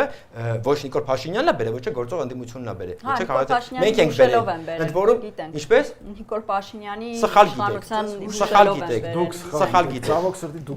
Դուք կանգնեք որ սխալ գիտեք, ես ռեսուրս եմ ծախսել, ես ժամանակ եմ ծախսել, ես քարոզչություն եմ արել ու ես սխալ գիտեմ, դուք այստեղ կանգնած եք, դուք մտնում եք որ այն Ռուսաստանի դաշնությունը, որը որ Հայաստանի ապետը տարածքային ամբողջականություն չի ճանաչում, ինքը պետք է իրայից մենք ենք սրում հարաբերությունները։ Կներեք մի հատ ինքնիշխանության definition բառոնց էր, ձևակերպումը կարող եք տալ, ես իմդ արդեն բան է անձի երկատվությունը առաջանում, ճիշտն ասած միշտ սովորաբար հարցազրույցների բանավեճների ժամանակ գործընկերները խոսում են ինքնիշխանությունից շատ, բայց հետո մեծ խանդավառությամբ խոսում են եվրոինտեգրման մասին։ Այս ինչի մասն է ինքնիշխանությունը։ Ինքնիշխանությունը, այսինքն ռուսական ազդեցությունից դուրս գալ մտնել եվրոպական ազդեցության տակ։ Դուք երկրորդ անգամ նույն զուգահեռն եք տանում։ Հա։ Մենք մի դեպքում ունենք այսօր ունենք այսօր ներողություն։ Այսօր մենք ունենք հայ ինքնիշխանությունը դրա մասին չի։ Ինքնիշխանությունը սեփական ուժերով, նույնիսկ այդպիսի մեծ աշխարհակաղակական ուժերի հետ հավասար մակարդակում հարաբերվելու մասին է։ Այլ հարցա դա հնարավոր է, հնարավոր չի, որքան ժամանակ կտևի, քանի 100-ամյակ գուցե մեզանից կպահանջվի, դրա մասին չի։ Բայց եթե խոսենք ինքնիշխանության մասին, ահա եղեք նաև շեշտեք, որ տարբեր տեսակի ազդեցությունների ձեռքբերումի մասին պետք է։ Եթե ուշադիր լինենք, ես իմ խոսքի մեջ նշեցի տարբեր ուժերի մասնավորապես Ռուսաստանի Դաշնությունն։ Ընդ որում այսօր Հայաստանի ինտեգրման նախագիծ բերելը դրա մասին չի խոսում։ Ընդ որում այսօր Հայաստանի Հանրապետություն Ռուսաստանի Դաշնություն հարաբերությունները դա Հայաստան ինքնիշխան Հայաստանի կայացած որոշում չի եղել, ի սկզբանե։ Իսկ կգնանք Եվրամիություն չենք գա, դա մեր կայացած որոշումն է 60000 քաղաքացի իր խոսքով եկել, պետք է լինի 300,000-ը կգա։ Հետո գնա ազգային ժողով։ Դա կլինի մեր ինքնիշխան որոշում։ Որ միանում է Հայաստանին, մենք պետք է մերժենք, ասենք դա մեր ինքնիշխանություն։ Այո, որովհետև վրացիները ավելի շատ են, նախագահ պայմանները քննարկեք, ինչ պայմաններով է միանում, ինչա նշանակելն է, եթե կարելի է նախ ֆանտազիաներ վերջտան, ինչ է ֆանտազիա։ Մի րոպե, պարոն Բեջան, պատասխանեմ ձեզ, ես չասացի քաղաքական ուժերը չունեն ազդեցություն, ասացի ազգային ժողովը չունի ազդեցություն, դրանք տարբեր բաներ են, իսկ դուք նշում եք քաղաքական ուժերի կողմից արած։ Եթե նույնիսկ ազգային ժողովում չլինելու ուժը քաղաքական կարողանում է ունենալ, խոսքը դրա մասին չի, խոսքը դրա մասին է, որ ազգային ժողովը չի կարողանում ունենալ, դրա բազմաթիվ փաստեր կան, խոսենք դրա մասին հետագայում։ Երկրորդը ինքնիշխանությունը իրականում ընտրություն կատարելու իրավունքն է։ Եկեք դուրս գանք, դա ոչ Եվրոպան է, ոչ Եվրոպան է, ոչ մի բան։ Դա էլ դուրս եկանք։ Նախ հիմա ես անցա իմ բուն խոսքին, որ պատրաստ եմ։ Նախ շնորհակալ եմ բոլոր գործընկերներից, որ նախորդ անգամվային պրովոկացիոն հայտարարությունից հետո այդ իդեալիստական, իրավական ձևակերպ թողեցին եւ սկսեցին քննարկել ռեալ քաղաքականություն։ Բոլորին եմ իմիջիայից բոլոր 5 գործընկերներին շնորհակալ եմ։ Մի քանի ուղղակի արձագանք 2024-26 թվականներին, պարոն Քերոբյան, ես ձեզ նշեմ, որ Հայաստանի Հանրապետությունը նվազեցրել է իր կախվածությունը Ռուսաստանից։ Մենք 2024 թվականին գործընկեր Արեգ Քոչարյանի հետ ունենք ուսումնասիրություն, բավական խոր ուսումնասիրություն Ռուսաստանից Հայաստանի կախվածությունները։ Հիմա պատրաստում ենք այս 2 տարիների արդյունքում ձևավորված իրավիճակը եւ նորից բավական լուրջ հետազոտություն ենք կատարում եւ մենք տեսնում ենք, որ շատ հարցերում Հայաստանը իր ինքնիշխանությունը վերականգնել է, կախվածությունները նվազեցրել է։ Դուք որ ասում եք 8 տարիների ընթացքում խորը դա ձեր իրավունքն է, շատ բաների վերաբերյալ մանավանդ որ իրար լավ չեք ճանաչում։ Միգուցե լինք ուղարկեք պարոն Քերոբյանին։ Երբ որ արդեն պատրաստ լինի, իհարկե ուսումնասիրությունը դա բաց կլինի եւ ցանկացած մեկը կարող է հաշվի առնելով ինչ հարաբերություններ եք դուք գովազդում եւ ում եք պաշտպանում։ Լիքը անձամբ խորը մեկին չեն պաշտպանում, բացի ինքս իզնից եւ ձեր հայտարարությունները չգիտեմ ինչի հետ են կապված, դա ձեր խնդիրն է։ Երկրորդը դուք ասում եք, որ Արցախը լքել է 100 ինչքան ասացիք 130,000 մարդ, ես նշեմ, որ 1991-2025 թվականներին պաշտոնապես Տավուշը լքել է 200,000 մարդ։ Տավուշը չի հայաթափվել, Արցախը հայաթափվել է։ Այսինքն 100,000 մեկ բնակվող հայ չկա եւ Այն Արցախը որտեղ ապրում էր 100,000 որը ուներ 12 գործընկերներ թեման կարևոր է այն Տավուշը, որը շատ ավելի փոքր տարածք ունի, որտեղից կրկնակի շատ մարդ է դուրս եկել։ մի վարքյան, չէ, պարոն Ղևոնդյան, կներեք, դուք խնդրում եմ հիմա թեման շեղում եք։ Հայաստանի ինքնիշխանության ներքո այդտեղ մեծ տարբերություն կա։ Եթե շարունակենք այսպես մոտենալ հարցերին, շատ երկար դա չի շարունակվի։ Այդ անտերն էլ քանդվել է, դրանք ոչ կարան մտնեն։ Հաստ ենք արձանագրել։ Եվս մեկ հարցերով ես վերջացնում եմ, եվս մեկ հարցի ես ցանկանայի անդրանալ, պարոն Խաչատյան, դուք ասում եք այն մարդկանց խումբը, որ 700,000, 500,000 թեկուզ 100,000 կամ 10,000 իրենց հաշվի չառնենք, բայց մենք իրենց հաշվի ենք առնում, չէ՞։ Հայաստանի Հանրապետությունը ազատ ինքնիշխան իրավական իրականում, եթե գլոբալ իմաստով նայենք պետություն է, որտեղ այդ մարդկանց ցանկությունը իրականացնել, այդ մարդկանց ընտրած քաղաքական ուժերը եկել են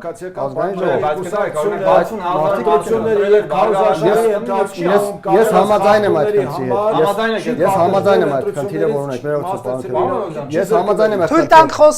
Բայց հարցը այլ բանի մասին է։ Հարցը նրա մասին է, որ դուք նշում եք, որ նրանց կարծիքը հաշվի չառնեք, ես չեմ տեսնում որտեղ հաշվի չառնեք։ Դուք նկատի ունեք այդ 60,000 մարդու, թե 500,000 մի ժողովրդավարական պետություն, որտեղ քաղաքական իշխանությունը որոշի, որ ընտրության արդյունքում բավարար թվով ձայն ստացած ուժը մանդատ չստանա։ Հայաստանի Հանրապետությունում քաղաքական իշխանությունը դա չի որոշել։ Քաղաքական իշխանությունը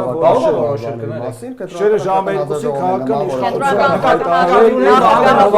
քաղաքական իրավական ձևակերպումներին համահունչ որոշել, որ պետք է Վակիմյանն է այդ որոշումը կայացրել, Վահագն Վակիմյանը պիտի դրա պատասխանը տա, եթե այդտեղ խնդիր այսինքն խնդրահարույց համարում եք դա, բայց մտածում եք, որ դրա մեղավորը խնդրահարույց չեմ համարում այն, որ Բարգավաճ Հայաստան ազգային ժողովում չի։ Ես խնդրահարույց համարում եմ այն, որ այստեղ կա լեգիտիմության հետ կապված որոշակի Դե բացատրեք, դուք քաղաքագետ եք, դուք պետք է բացատրեք այդ բացատրում եմ։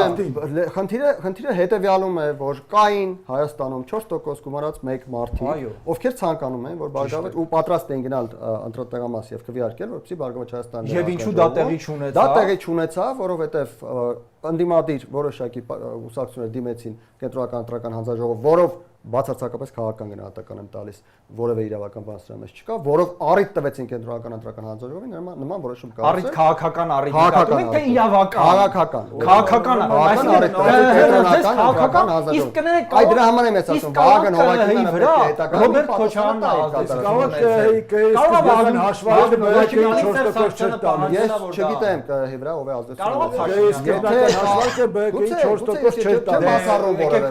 Ես որևէ բան չեմ բացառում, պարոն Խաչատյան։ Մոտավորապես այսպիսի ազգային ժողով է լինելու։ Շնորհակալություն, կարճ ավարտեք։ Մոտավորապես նմանատիպ ազգային ժողով է լինելու, նրանց հաշվի չառնում ասով։ Եվ ամենավերջում արտաքին քաղաքականության մասով հարգելիներ, Հայաստանի Հանրապետությունը չունի այլ տարբերակ, եթե ցանկանում է, որպեսզի, ինչպես Տիկին Կոստյանը ասաց, քարտեզի վրա Հայաստանի Հանրապետության գոյությունը չվերանա, չունի այլ տարբերակ, եթե ոչ փորձել գտնել այլ գործընկերներ բացի Ռուսաստանից, որովհետև Ռուսաստանի հետ լինելով գործընկեր Հայաստանի Հանրապետությունը քիչ վերանում է։ Թուրքիայի ու Ադրբեջանի գործընկերներ եւ ադրբեջանական գազից կախվածություն։ Հեռացանք Արցախից, հեռացանք 200,000 մարդ, ինչպես ասացի, հեռացել է Տավուշից, Հայաստանը դատարկվում էր, Հայաստանը թուլանում էր եւ դրա պատասխանը տալիս էին որոշ ռուս պաշտոնյաներ եւ լրագրողներ, առայն որ կմիանաք մեզ, լավ կապրենք։ Շնորհակալ եմ, հիմա սկսենք ամփոփել, պարոն Միսկարյան, թեման մի քիչ շեղվեցին, բայց բնական է, քաղաքական ավելի ազատ ձևաչափի բանավեճ է, նոր խորհրդարան, հին խնդիրներ, Ռուսաստանի հետ սրված հարաբերություններ, ինչ եք սպասում դուք, որն է ձեր հայ ժողովուրդը ունի 5 տարի, ամենաշատը, ձևավորելու համար այլընտրանք գործող քաղաքական կոնֆիգուրացիային, որտեղ ինչպես սկզբում նկարագրեցի,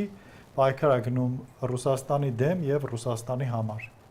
Պետք է Հայաստանում ձևավորվեն քաղաքական ուժ գոնե մեկ, որը Հայաստանի տեսլականը ունի եւ այդ տեսլականը Հայաստանի սուբյեկտայնացման շուրջ է, ոչ թե սրա կամ նրա հետ խիստ մերձենալու ճանապարհով, այլ սեփական ինստիտուտները կայացնելու, սեփական տնտեսությունը կայացնելու, հարաբերությունները կարգի բերելու այդ թվում եւ Ռուսաստանի հետ, եւ Եվրոպայի հետ, եւ ԱՄՆ-ի հետ, եւ բոլորի հետ, ում հետ, որ մեր շահերը կհամընկնեն։ Եթե մենք կկարողանանք այս առաջիկա 5 տարում գաղափարական այդ տեսիլի շուրջ հայտարարի գալ եւ ձևավորել այդ ուժը, մենք կշարունակենք ունենալ Հայաստանի Հանրապետություն եւ այդ պետությունը կլինի ինքնիշխան, իրավական, սոցիալական, ժողովրդավարական, եթե ոչ Նիկոլ Փաշինյանն էլ տանելու դեպի ավտորիտարիզմ, այն մյուս այլընտրանքներն էլ են տանելու դեպի ավտորիտարիզմ, այսինքն այսօրվա քաղաքական միտք, եթե դա այդպեսին կարելի է ասել, ունեցող եւ նախաձեռնող անհատներն ու խմբերը իրենք ժողովրդավարության ոչ կրողն են, ոչ գիտակցողն են, ոչ դրա համար պայքարողն են։ Նոր սերունդ է պետք, նոր մարդիկ են պետք։ Շնորհակալ եմ, պարոն Քերոբյան, ամփոփենք։ Ես կարծում եմ, որ Ինչ ենք սպասում մի ակնկալիք պետք է ունենանք ազգային ժողովից, այո, վերադարձնել Հայաստանը իրավական դեպի իրավական պետություն, որում չեն լինի քաղ բանտարկյալներ, քաղ հալածյալներ, որում չեն լինի քաղ չբանտարկյալներ, քաղաքական նկատառումներով չբանտարկված մարդիկ, որոնք Ռուստամ Ավագյանի թե Ռուսլան Ավագյանի նման ունենելով բանտարկության, բանտային ազատազրկության դատավճիռ շարունակում են քայլել Նիկոլ Փաշինյանի կողքին եւ մնում են ազատության մեջ դրա պատճառով։ Ես կարծում եմ, որ այո, այս ընդդիմությունը պետք է անի ամեն ինչ, իշխանությունից դա ակնկալիք չունեմ։ Ընդդիմությունը պետք է անի ամեն ինչ, որպեսզի մենք վերադառնանք այնպիսի Հայաստան, որտեղ քաղաքական հրահանգներով, ասենք քաղաքական գործիչների կամ նախկին պաշտոնյաների վրա քրեական գործեր, քրեական վարույթներ չեն հարցվում, որտեղ քաղաքական գործիչներին մեկ մարդու կմահաճուկի պատճառով չեն մտնում տուն, ասենք ընտանիքի աչքի առաջ գետին փռում կամ փորձում փռել հաճոյանալու իրենց հրահանգ տված մարդուն։ Ես կարծում եմ, որ մենք կարիք ունենք, իսկապես կարիք ունենք դառնալ առաջին հերթին իրավական, որը բերելու է լեգիտիմության եւ որը բերելու է ինքնիշխանության։ Իմիջիայլոց չպետք է մոռանանք նաև մի բանի մասին, այս քաղաքական ուժը, իշխող քաղաքական ուժը դիտավորյալ կերպով, չարամիտ դիտավորությամբ ես նույնիսկ կարող եմ ասել, հրաժարվել է ռազմավարական գործելակերպից, հրաժարվել է իր իսկ հեղինակած ազգային անվտանգության ռազմավարությունից եւ խոստովանել է դրանով, որ դրանով չեն առաջնորդվում եւ ոչ մի ռազմավարությամբ չեն առաջնորդվում, այսինքն առաջնորդվում են դրանով ինչ որ դրսից իրենց կասեն եւ կամ պահի հրամայականով կամ պահի թելադրանքով, բայց կարծում եմ, որ մենք կվերադառնանք ինչ որ պահի այն կոնֆիգուրացիային, քաղաքական հասունության կոնֆիգուրացիային, որտեղ մենք վերադառնանք կլեց սարսափում։ Չէ, կվերադառնանք կոնֆիգուրացիայի, որում կկարողանանք կամ կհասնենք մի կոնֆիգուրացիայի համաձայնել, որում կկարողանանք վերականգնել մեր սուբյեկտանությունը եւ ինքնիշխանությունը։ Շնորհակալ եմ։ Առանց սարսափի հուսամ կլինի ձեր ամփոփումը։ Շնորհակալություն, ես նշեմ, որ վերադառնալ նրան, որ մեկ մարդու հրահանգով տուն չմտնեն, չխոզարկեն, ենթադ ես պատկերացնում եմ, փաստորեն վերադառնալ նրան, որ մեկ մարդու հրահանգով դատախազին իր աշխատասենյակում գնդակահարեն, բայց դա իմիջիայլոց։ Նոր ազգային ժողովի հետ կապված ես նշեմ, որ չունեմ լավատեսական կանխատեսումներ առ այն, որ այս ազգային ժողովը ավելի արդյունավետ լինելու քան նախորդը։ քանի որ ինչպես նշեցի, ազգային ժողովի կոնֆիգուրացիան նման հույսեր չի ներշնչում եւ բոլոր քաղաքական ուժերը, որոնք այնտեղ ներկայացված են եւ իշխանությանը եւ Ռուսաստանի ազդեցությունը Հայաստանում պաշտպանող երկու ընդդիմադիր քաղաքական ուժերին ձեռնտու է մեկ բան, որ նշողներ, ներկայացումներ եւ դրա հաշվին մի կողմը կարողանա իր աշխատանքի թերությունները ծածկել իշխանությունը, մյուս կողմն էլ ընդդիմությունն էլ կարողանա իր պատվիրատուներին ցույց տալ, որ գործ են անում։ Հետևաբար աշխատանք որպես այդպեսին քաղաքական օրակարգեր որպես այդպեսին այս ազգային ժողովը չի սպասարկելու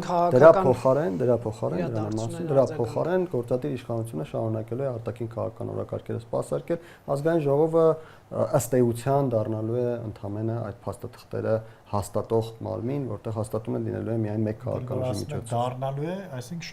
շարունակելու է լինել։ Շնորհակալ եմ Տիկին Կոստանյան, ամփոփենք թեման, եթե կարիք կա, հիշում եմ։ Դե ինչ ասեմ, անկեղծ ասած մեծ սպասելիքներ ինքս չունեմ, 8 տարվա ընթացքում ինքս ինձ սովորեցրել եմ որևէ մեկից սպասելիքներ չունենալ, եթե որևէ բան կարծում եմ, այս կամ այն կերպ մտածում եմ, փորձում եմ ինքս նախաձեռնել, եւ եթե որպես այդպիսին, հա, այդուհանդերձ մենք պիտի շարունակենք ապրել 5 տարի այս երկրում, հանդուրժենք այն խորհրդարանը, որը որ կլինի, չեմ ուզում կանխատեսեմ ինչպիսին կլինի, միակ սպասելիքը որպես Հայաստանի Հանրապետության քաղաքացի կարծում եմ պետք է լինի ընդդիմության կողմից թույլ չտալ այս իշխանությանը Հայաստանը մտցնել թուրք-ադրբեջանական ազդեցության գոտի, ինչի կանխատեսումը արդեն տևական ժամանակ կա, բոլոր նախադրյալները ստեղծված են, Հայաստանի Հանրապետության ռազմավարական ստրատեգիկ ենթակառուցվածքների ուղղությամբ իշխանության կողմից արվող քայլերներ դրա մասին հուշում են։ Իսկ մենք որպես քաղաքացիական հասարակություն չպետք է մտնենք ապաթիայի մեջ, հուսալքվենք, պետք է ակտիվ քայլերով, տարբեր նախաձեռնություններով, որպես զսպող ուժ հանդիսանանք այս իշխանության Ռուսաստանի հետ հարաբերություններում դուք ինչ եք սպասում։ Ռուսաստանի հետ հարաբերություններից մեծ ակնկալիքներ եւ սպասումներ չկան, ես ինքս չեմ կարող ասել։ Ես կարծում եմ, այսպես եթե մի փոքր ոնց են ասում, դավադրապաշտական ուղղությամբ գնանք, ես անկեղծ ասած չեմ հավատում Նիկոլ Փաշինյանի այս հակառուսականության տրամաբանությանը, իմ խորին համոզմամբ սրանք ընդհանրապես իմիտատիվ քայլեր են, ինչի համար չգիտեմ, ժամանակը ցույց կտա, Աստված մի արասե, մի օր իսկապես ինքը հենց դառնա այն ղեկավարը, որը Հայաստանը այսպես մի օրում կմցնի այդ մեր գործընկերների ասած գուբերնիստական միության տրամաբանության մեջ։ Ես ավելի կողմ եմ բալանսավորված այդ բառը այնքանացեցվել, արդեն չեմ էլ ուզում ինքս ասել, բայց հավասարակշռված քաղաքականություն տանելուն եւ արևմտյան, եւ արևելյան, եւ հյուսիսային, եւ հարավային գործընկերների հետ, ինչպես կարծում եմ առաջիկայում նաև որպես քաղաքական գործիչ հնարավորություն կունենամ դրա մասին եւ խոսելու եւ գործելու։ Շնորհակալ եմ։ Շատ փոքր առաջիկայում Հարավկովկասյան երկաթուղի հետ կապված գործընթացը ցույց կտա իրականում դուք ճիշտ եք որ չեք հավատում թե ոչ, այսինքն եթե հասնի վերջին, ուրեմն պետք է էներգետիկայի ենթակառուցվածքների, գազային ռեսուրսների եւ մնացածի մասին։ Շնորհակալ եմ, պարոն Խաչատյան։ Ես փորձեմ օգտվել գործընկերներից ձևակերպումներից միտքս ամփոփելու համար, որպեսզի իշխանությունը Հայաստանը չտանի թուրք-ադրբեջանական ծիրով կամ ինչպես մյուս գործընկերներն ասում, որպեսզի գուբերնիստները Հայաստանը չդարձնեն Ռուսաստանի գուբերնիան կամ ինչպես մյուսներն են ասում, որպեսզի իշխանությունները Հայաստանը չդարձնեն Ռուսաստանի դեմ բութ գործիք արևմուտքի ձեռքում, որպեսզի այս ամենը Հայաստանը չդառնա։ Ես ունեմ խորը համոզմունք, որ մենք Հայաստանում պետք է ունենանք կայացած ժողովրդավարական ինստիտուտներ, եւ իմ կարծիքով ոչ թե կայացած ժողովրդավարական ինստիտուտը սկսում է նրանից, թե որ տնտեսական միության մեջ ենք մենք, այլ թե ինչ որոշում եւ կոնսենսուս ունի մեր հասարակությունը։ Եթե մեր հասարակության կոնսենսուսն այնպիսին է, որ կա մի բոբո օլիգարխ, որը հավաքել է 4% պլյուս ձայն, բայց ինքը քանի որ բոբո է, դրա համար մենք չպետք է թողնենք իրան խորհրդարան, դա դադարեցնում է ժողովրդավարական գործիքների կիրառումը։ Այս խորհրդարանը վառ վկայությունն է նրա մասին, որ Հայաստանը 18 թվականի հեղափոխության ամբողջ գաղափարական հենքը այլևս դրել է մի կողմ եւ դա պետք է մեր հասարակության համար զանգ լինի, որովհետեւ երբ հանրապետականը 18-ին տարավ 4.7%, ոչ ոք չասեց, որ 0.3%-ը գողացվել է նրանից, որովհետեւ չկար նման փաստ եւ ինչ կար արձանագրվեց 5.3 տաներ դա կարձանագրվեր իշխանությունը նման խնդիր չուներ որովհետեւ ուներ բավարար չափ լեգիտիմություն եթե դու որևէ ուժի թույլ չես տալիս մտնել խորհրդարան ուրեմն արդեն դա դու որոշակի լեգիտիմության խնդիր ունես եւ եկեք շատ ուղիղ ասենք պետք չի խուսափել դա կենտրոնական ընտրական հանձնաժողովի որոշումը չի եղել դա քաղաքական որոշում է եղել քաղաքական ղեկավարության կողմից կայացված որը ում դուր կգա ում դուր չի գա դա որևէ կապ ժողովրդավարության հետ չունի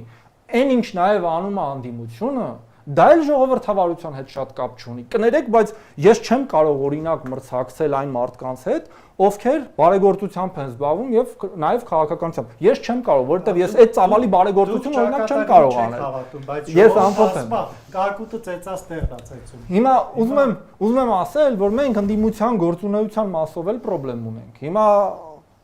եթե խոսում ենք ինստիտուտներից ապա եւ ընդդիմությունը իր հերթին պետք է այդ ինստիտուտի կայացման ուղղված ջան գործադրի եւ իշխանությունը այս պարլամենտը լինելու է նրա մասին որ մենք կորսել ենք այն ինստիտուցիոնալ կայացման հնարավորությունը որը ստացել ենք 18 թվականին Շնորհակալ եմ պարոն Բեջանյան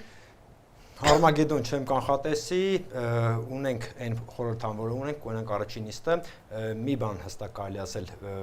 այսօր երկու աթոռը նստել այդ բալանսավորում ասածը չենք կարող ունենք նոյեմբերի 9-ը ունենք օգոստոսի 8 ընտրությունը սրա մեջ է արտաքին քաղաքական առումով պիտի այդ ընտրությունը կատարի ու պիտի այդ ընտրությունը կատարի իշխանությունը որտեղ ժողովրդի կողմից ընտրվել է բայց որ մի կողմներ ընտրություն կատարի որպեսզի Հայաստան կարող է ինքնիշխանությունը պաշտպանել ու այդ ընտրության ճանապարհով գնալուց հետո նորից չվերածվի գուբերնիայի որևիցե պետության տակ մենք պիտի ունենանք առաջին հազար տնտեսություն նորմալ ընտրական համակարգ մենք ինքներս տեսակ թե ընտրական համակարգում ինչքան բարեփոխման կարիք ունենք նորմալ իրավական համակարգ տնտեսություն ոնց ունենանք երբ որ պատժամիջոցները պատժամիջոցները այդ գրման նոյեմբերի 9-ի ճանապարհով պատժամիջոցները օգոստոսի 8-ը իր հետ բերում են տնտեսական շատ լայն հնարավորություններ ուղղակի ամփոփման խոսքս հաստատ չի ելիքի այս հնարավորությունները թվել Շնորհակալ եմ ամփոփման խոսքի եւ մասնակցության համար հարգելի հեռուստադիտողներ երկու կարևոր թեմա ենք միավորել նոր խորհրդարանի աշխատանքը Ռուսաստան-Հայաստան լարված հարաբերությունների ֆոնին այս քննարկմանը մասնակցում են Գարեգին Միսկարյանը +374 քաղաքական ինքնորոշման ակումբի նախագահ Ռոբերտ Ղևոնդյանը հայկական խորհրդի փորձագետ եւ քաղաքագետ ինչպես նաեւ Մեհեր Բեջանյանը Հանրապետություն կուսակցության անդամ Դավիթ Խաչակյանը Ավետիք Քերոբյանը եւ Աննա Կոստանյանը քաղաքական գործիչներ տարբեր կուսակցություններ նախկինում ներկայացրած եւ Տիկին Կոստանյանը ինչպես արդեն նշեցի նախկին падգամավոր շնորհակալ եմ որ եկաք Factor TV եւ մասնակցեցիք այս քննարկմանը շնորհակալություն նաեւ ձեզ հետեւելու համար հաջողություն